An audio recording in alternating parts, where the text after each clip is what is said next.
John.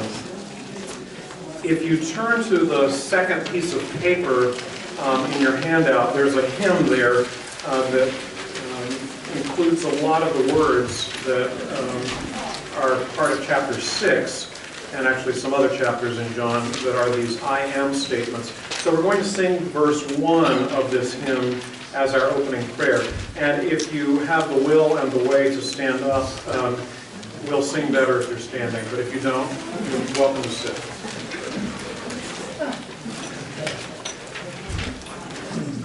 I am the bread of life. They who come to me shall not hunger. They who believe in me shall not thirst. No one can come to me unless the Father draw them, and I will raise them up, and I will raise them up, and I will raise them up on the last day. You may be seated.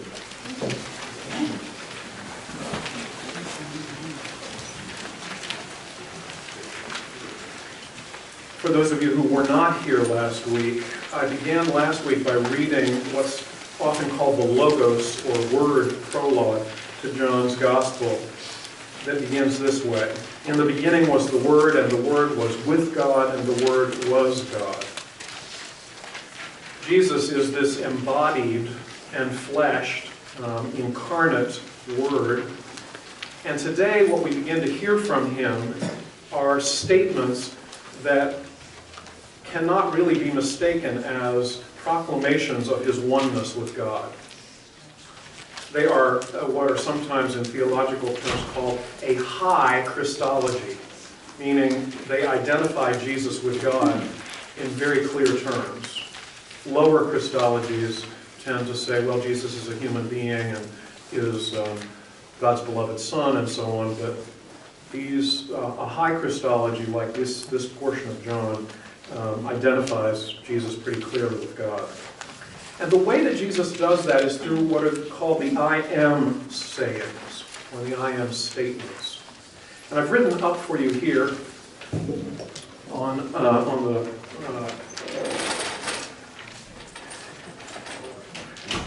the easel and the newsprint on the easel, the word I am, or words I am in English, and then the words ego, eimi, which are the words in Greek. The reason I bother to write up ego, eimi is because of what I'm going to talk to you about in just a minute, which is the background for these I am statements. If you hark back to the first moment when Moses knew that God was calling Moses to be God's servant, you may remember that it happens out in the desert, the wilderness at the foot of Mount Sinai, and Moses is told something rather startling, which is that God wants Moses to go back into Egypt. You may remember Moses was a murderer, and that's why he fled Egypt. So he's going back, risking his life, and he's to tell his people that God has sent him. And Moses quite naturally asks, now you can look at the back of the first page of your handout, asks the following. But Moses said to God, if I come to the Israelites and say to them, the God of your ancestors has sent me to you, and they ask me, what's his name? What shall I say to them? And I'd like you to read this with me. God said to Moses, I am who I am. He said further, thus you shall say to the Israelites, I am has sent me to you. Well, it couldn't be much clearer what Jesus is doing when he uses these statements, these I am statements. And I use the ego eimi from the Greek because in the Greek translation of Hebrew Scripture, called the Septuagint, this is God's name when you get to this passage in Exodus. Ego eimi, I am.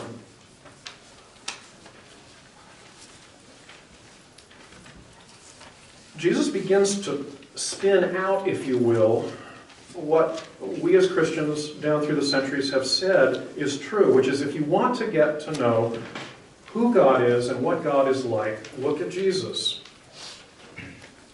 He is the embodiment, the incarnation of God. And so he begins to spin out these statements to tell you something about who God is. Bread of life. Here I've given you the I am statements, sayings. Bread of life, light of the world, gate of the sheep, good shepherd, resurrection and life, way, truth, and life, and vine.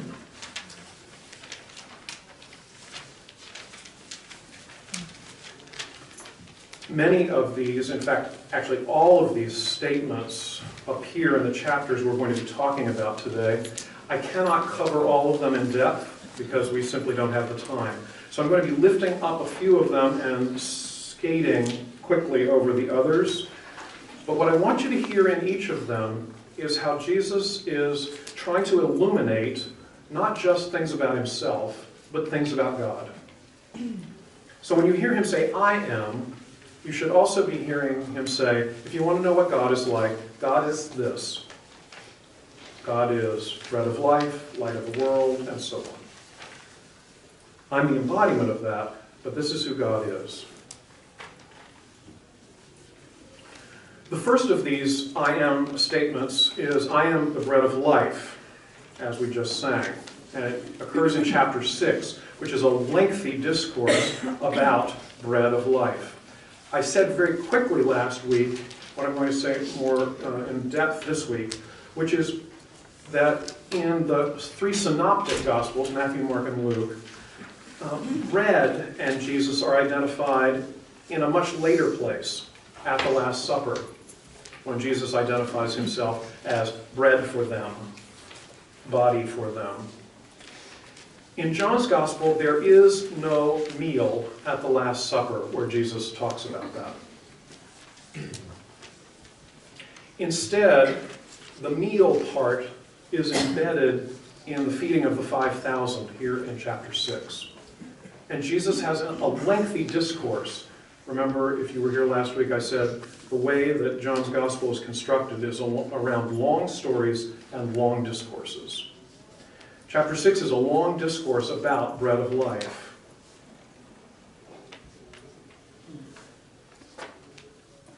So first, remember this, that Jesus and all his original disciples, maybe a few weren't, but virtually all, were Jews. When they hear bread of life, and when they are fed by miraculous bread out in the wilderness in the feeding of the 5,000, where is their mind going to go? Manna in the wilderness, exactly. They're going to go back to Moses. So here we notice how this harking back to Moses keeps happening through what Jesus is saying and through what he's doing. That could be understood rather neutrally, just as a sort of, well, I'm in the tradition of Moses. What we're going to find out today is that there's also a polemic going on.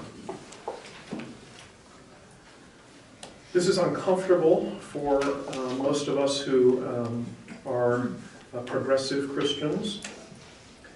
The polemic that's going on in John's Gospel rather heavily is a comparison between Jesus and Moses, a comparison between the new way that Jesus is laying out for the Jewish followers of Jesus as Messiah, and the old way, the followers of Moses.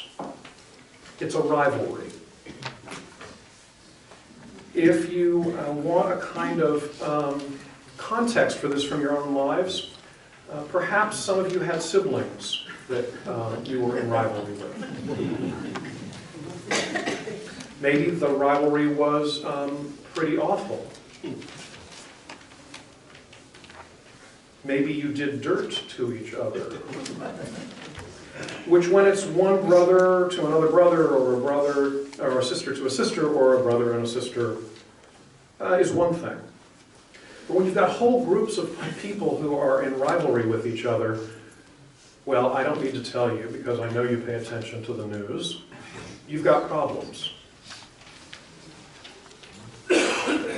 And when there is a polemic about who's better, it makes the problem worse.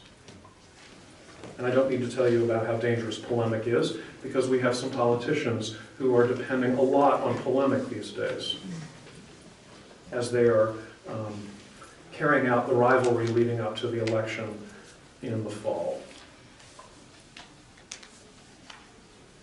In the early days of Jewish and Christian divergence, which was a slow, gradual divergence, this polemic and this rivalry may not have been terribly dangerous. It may just have been a natural rivalry, if you will, sort of two interpretations within Judaism of the right way to go. It becomes dangerous in the 300s when Constantine not only legalizes Christianity, but begins to treat Christianity as the favored religion of the empire. And the church gains the power of the sword. From that point on, the rivalry between Christians and Jews is in effect an oppression of Christians of Jews. There are better times and worse times in that oppression. But the history is a sordid one, a dangerous one, and what might have been neutral statements about God and God embodied in Jesus begin to be wielded as weapons. At their worst, they are wielded as weapons of death. Many Christians just don't know this history very well, which is too bad. It's an uncomfortable history, like the history of racism, but it's an important history to know. Because if we don't know it, we can unwittingly or consciously participate in it.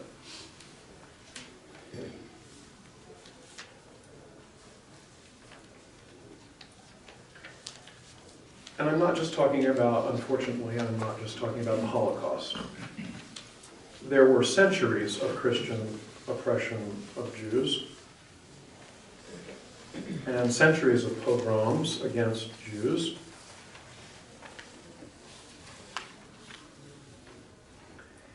And it is the height of irony that the Jesus who proclaims himself as love in this gospel and teaches his disciples to love one another as he loves them, which is to say, give up your life for one another, instead end up taking the lives of others. I cannot say this to you strongly enough.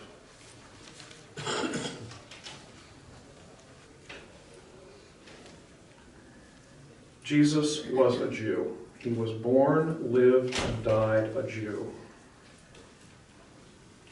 If you ever wield your faith as a Christian against Jews, you're wielding your faith against the founder of your faith. It makes no sense. It is part of the darkness of the human psyche and soul that we do this. So if you find yourself doing that, consciously, unconsciously, I hope you'll stop. And at least think, at best repent, and even better, try to make some kind of redeeming move.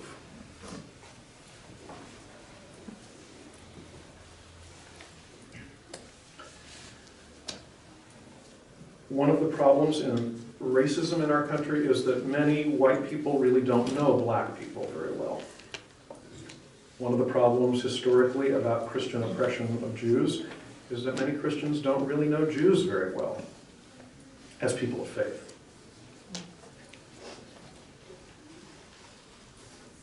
I invite you to get to know Jesus' brothers and sisters.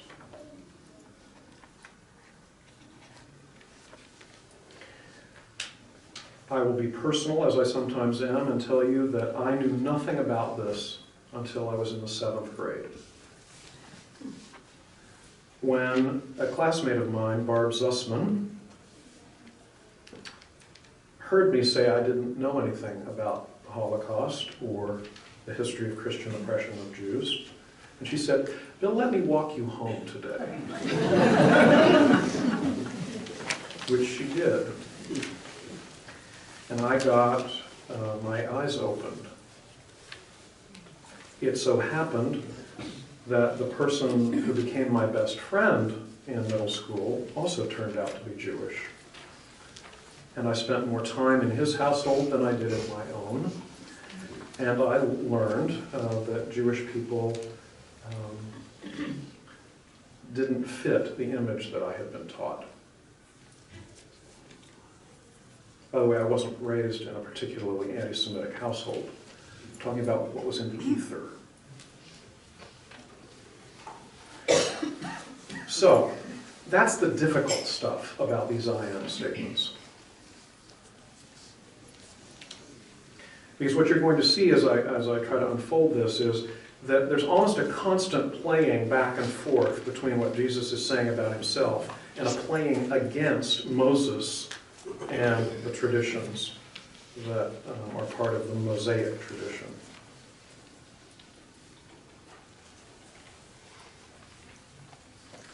So the feeding of the 5,000. You know the basics of the story. Though in this story there's a lovely little addition, focal point. You know what the change is in the story here? About where the bread comes from? There's a boy here. There is a boy here who has 5 barley loaves and 2 fish.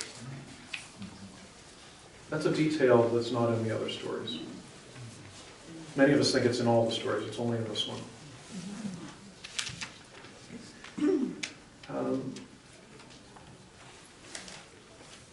I love the detail because it reminds us of another note in Jesus' proclamation, which is if you want to be part of the kingdom, become like a child. This child is the one who gives the bread and the fish. It doesn't come from Jesus. Presumably this is a Jewish boy. And you know what happens. Jesus blesses and breaks and distributes the bread. And then the discourse begins about bread from heaven, about how this is the true bread from heaven, not like manna in the wilderness that your ancestors ate and died. You can hear the polemic, right? This is better. That was okay. This is better. You're going to have to figure out what you're going to do with all of that.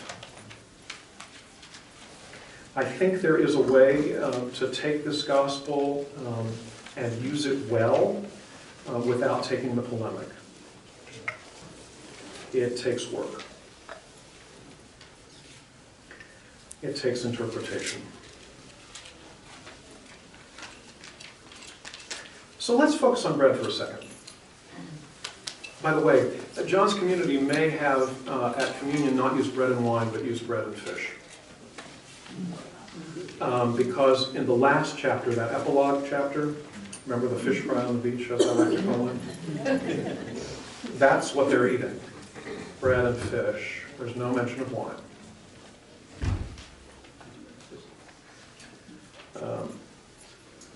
Aren't you glad we're not a Johannine community? Dried fish every Sunday.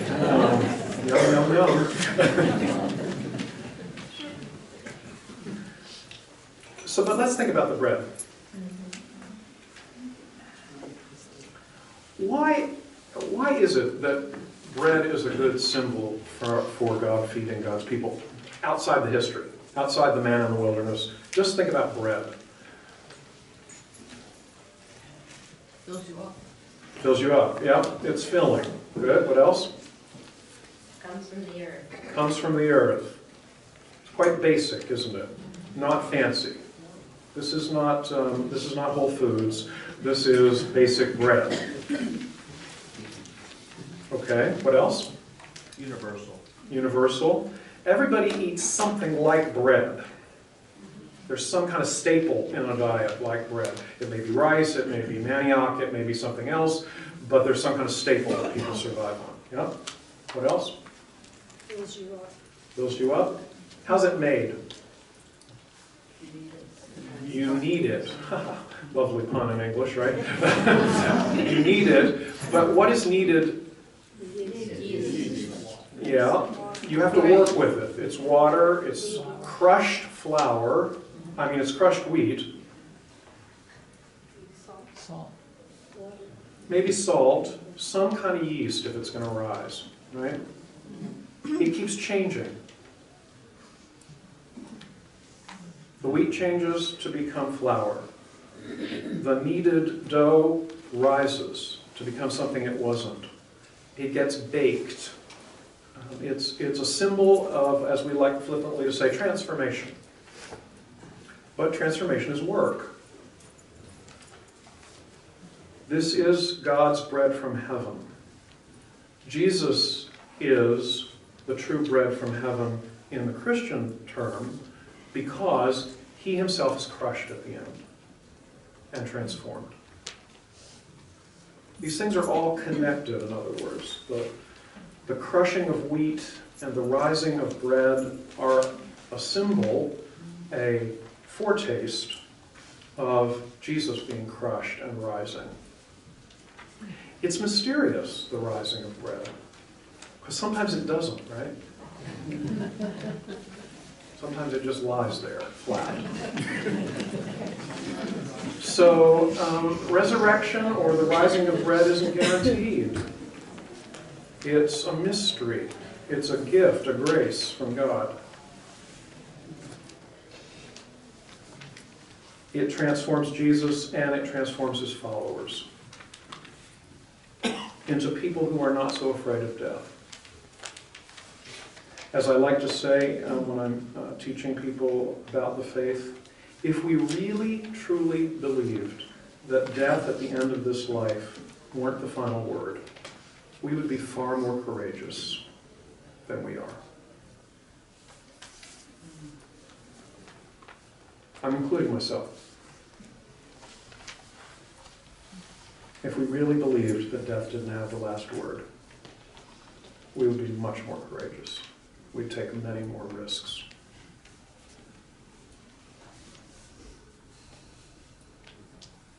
We might be kinder. We might be more loving. We might actually serve each other.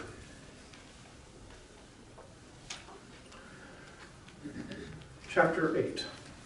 Jesus proclaims himself as light of the world in chapter 8. This is a prologue, his proclamation in verse 12 of chapter 8, that I am the light of the world.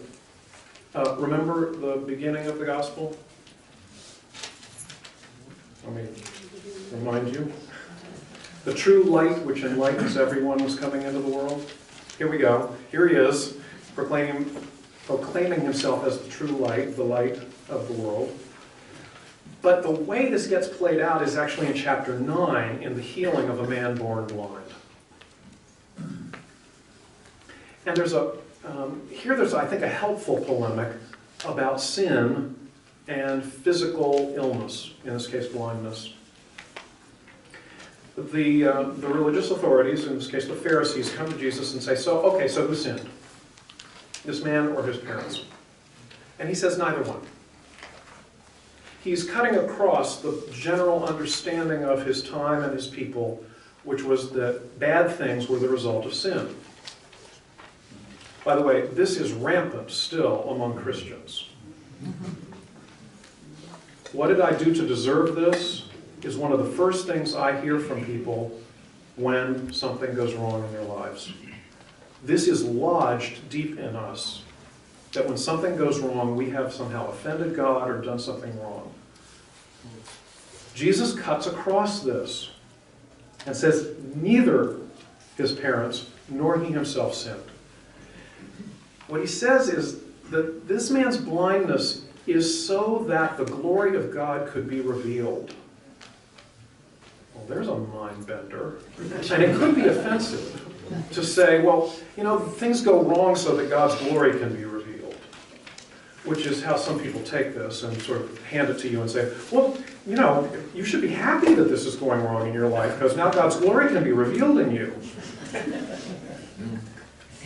Makes me want to vomit. And I'm not exaggerating.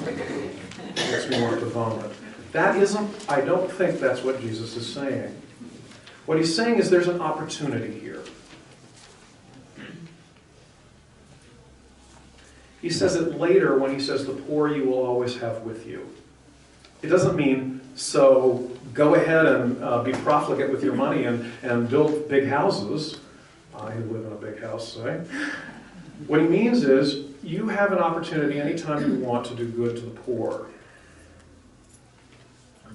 I think what he's saying is, anytime something goes wrong, there's an opportunity for God's glory. But somebody has to intervene. Somebody has to be the vehicle for God's glory or God's light to be revealed. Jesus happens to be the vehicle here. But later in the gospel, he's going to say, you're going to do greater works than I do. You, it's us, are going to do greater works than Jesus does.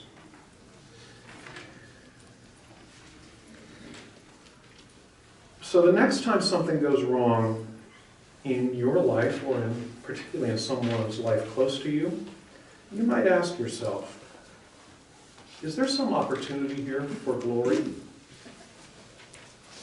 You mustn't say that to the person. This is not about your talking to the person. It's about how you act. Could you see an opportunity, and could you act as if there were an opportunity rather than this were a disaster? It might simply be an opportunity for you to accompany the person in whatever's wrong. That might be how glory gets revealed. Because healing comes in many, many ways. Or it might be something more miraculous. There is some humor in this chapter, if you have the ears to hear it, as there's a debate going on back and forth after the man is healed about whether this is really the guy who was blind or not. There's also kind of some humor about, Jesus couldn't really have healed you. I mean, this is part of the polemic, but it's also kind of humorous. And the man finally loses patience and says, look, I don't know anything about what you're talking about. I just know he healed me. Okay? Get off my back. Stop asking me a lot of questions. This would be like, if you'll excuse my updating this would be like the kind of polemic that I've heard in my lifetime about how I, as a gay person, cannot be a vehicle for God. You get tired of it after a while. Maybe some of you as women have heard that you couldn't possibly be a vehicle for God because you're inferior. Or maybe some of you of color have heard that. You get tired of it after a while. Or maybe somebody has told you that you can't do X or Y or Z because of A, B, or C about you. Eventually you get tired of it, and you just want to say, look, Jesus has healed me. Get off my back. You get the picture? Now, I know this can be wielded as a polemic. That's not the best way to do it. But sometimes people just need to be told to get off your back.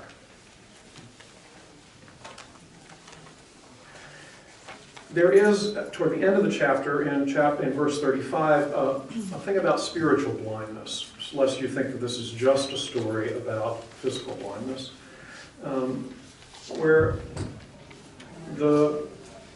religious authorities ask the question, well, we're not blind, are we? It's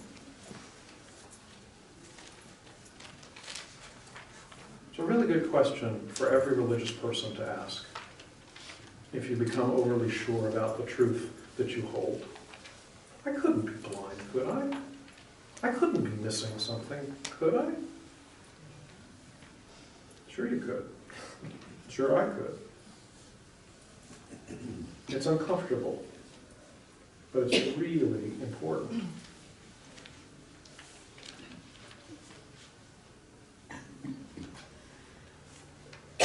If you leave the polemic about followers of Moses versus followers of Jesus out of the spiritual blindness thing, it can apply to any religious person. Religious hubris is dangerous. At its worst, it causes people to fly planes into towers or to conduct pogroms or to decide that because of who you are, you can't be part of the family.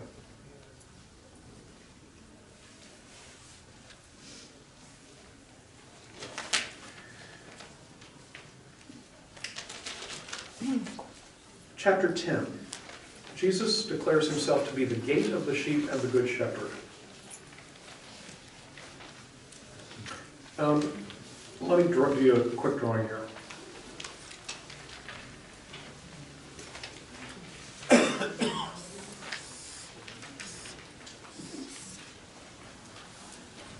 Most sheepfolds were stone walls in more or less that horseshoe shape with an opening. There was no wooden gate. The shepherd would lie down across the opening at night to protect the sheep. Because for a wolf to get in or someone to steal the sheep to get in, they'd have to climb over the shepherd, and the shepherd would wake up.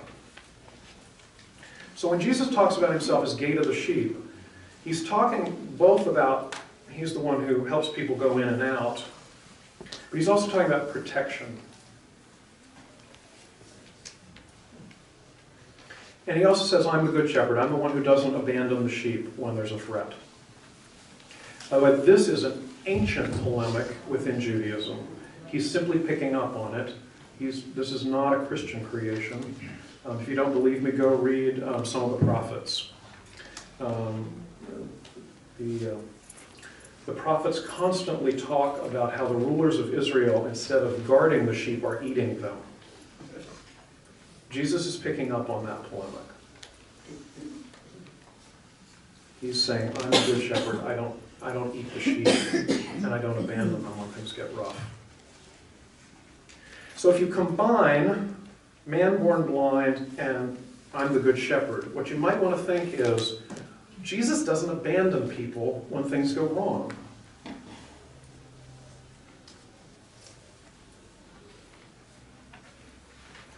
Jesus is the presence of God when things are going wrong as much as when things are going right.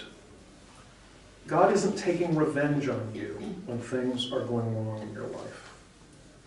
I know I sound a little bit like a broken record, but after 35 years of hearing people ask me, what have I done to deserve this? I want to be a broken record. Because it says to me there's some kind of hole in our souls about this.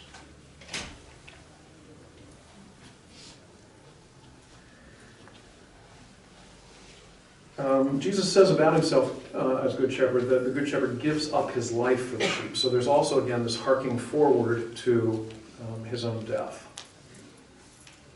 He's willing to die for the sheep.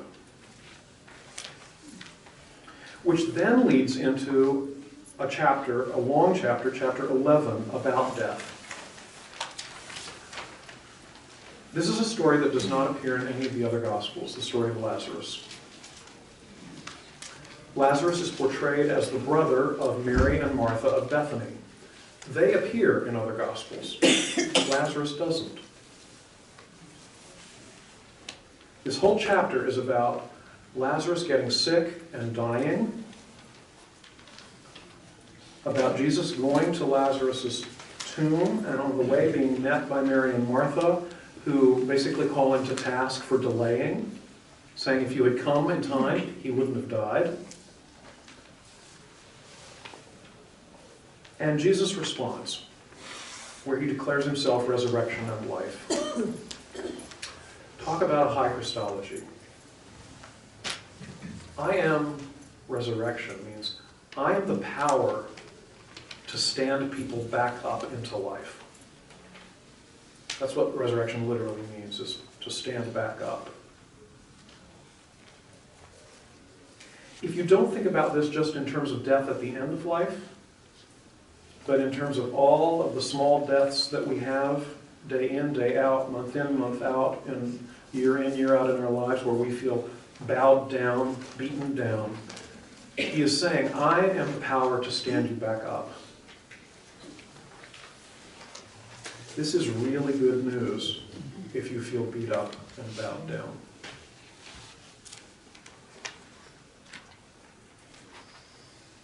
I told you last week that there was a time in my life when I did not know whether I could go on. Jesus appeared to me, the only revelatory experience I've ever had in my life. And I went on. I'm very glad I went on. I'm very glad Jesus appeared. He appeared, by the way, as a pillar of light and a voice.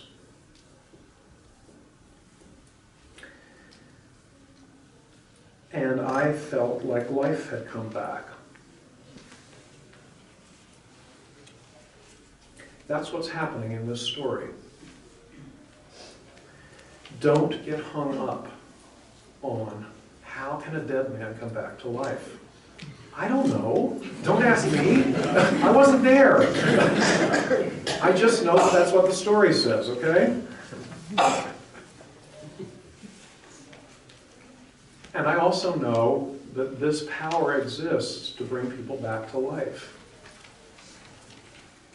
By the way, it can be bringing you back to life as you are dying.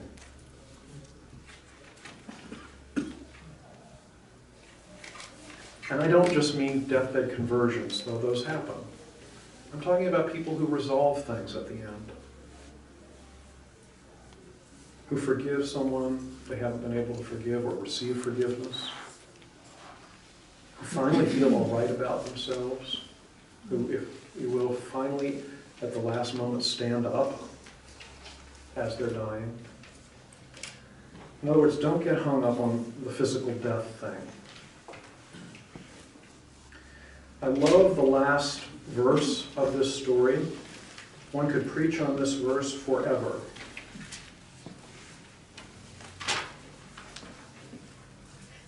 Unbind him and let him go. Lazarus is all wrapped up in the grave clothes. Think about that metaphorically. Unbind him, let him go. Think about all the things that have bound you up and bind all sorts of people up.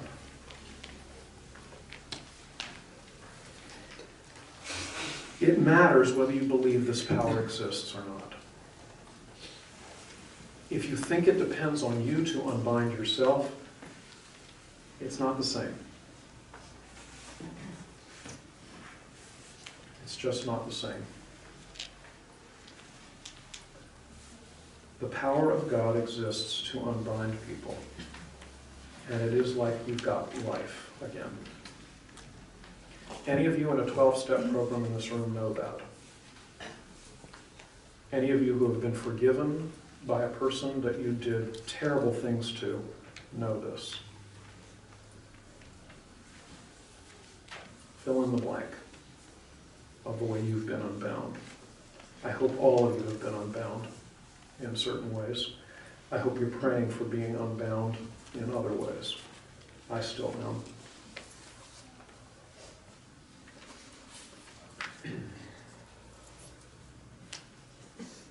These chapters conclude with two amazing things that mirror each other.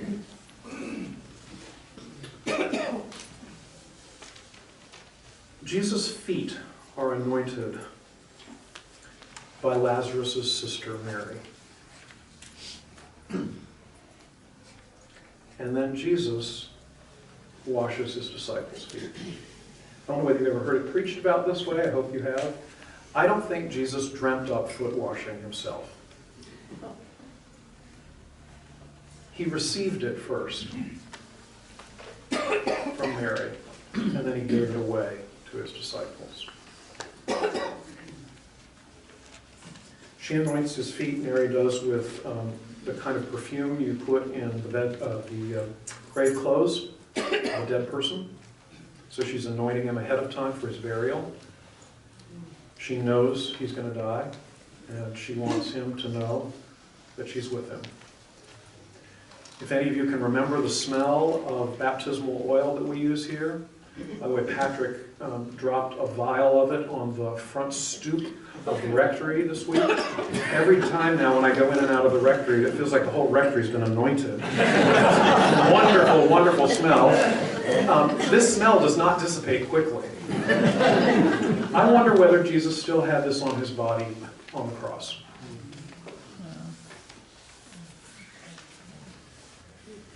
And he then washes his disciples' feet. He does for them, in effect, what Mary has done for him. She serves him, he serves them, and he says, guess what? If you want to love the way I've loved, do this. Great, yeah, do it. But don't be literal any more than you're literal about Lazarus dead in the tomb, as if that's the only way to be unbound. That's not the only way to serve people, to wash their feet, right?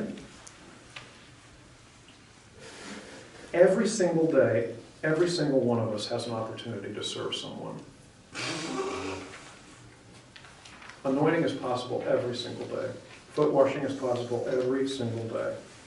It's usually pretty simple. A kind word, an actual stopping in your busyness to pay attention to somebody. It happens in all kinds of ways. And this is love. Love is usually not grandiose. Love is usually down at the level of the earth and feet. Very simple.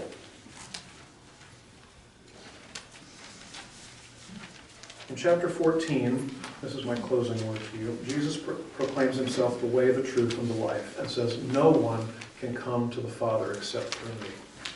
This is pretty much the height of the polemic in the anti-Judaism of this gospel.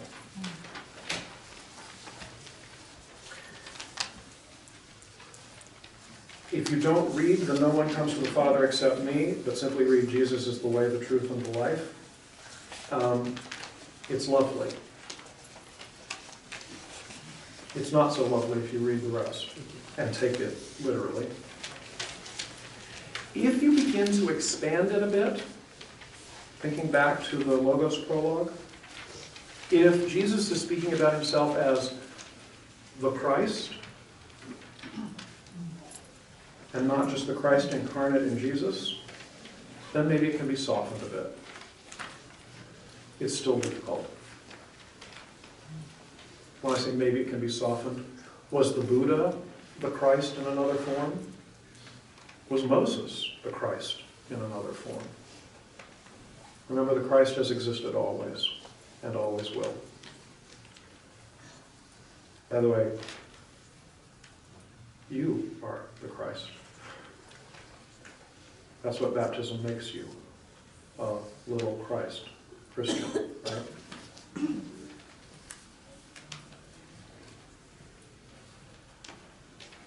So if you expand it that way, perhaps it becomes less onerous. If you don't wield it as a weapon, it's a wonderful thing. Jesus, way, truth, life. He is my way, my truth, and my life. I wouldn't be here without him. And you have to figure out how you're going to serve him. And how you're going to love if you want to follow him. No John next week, parish update.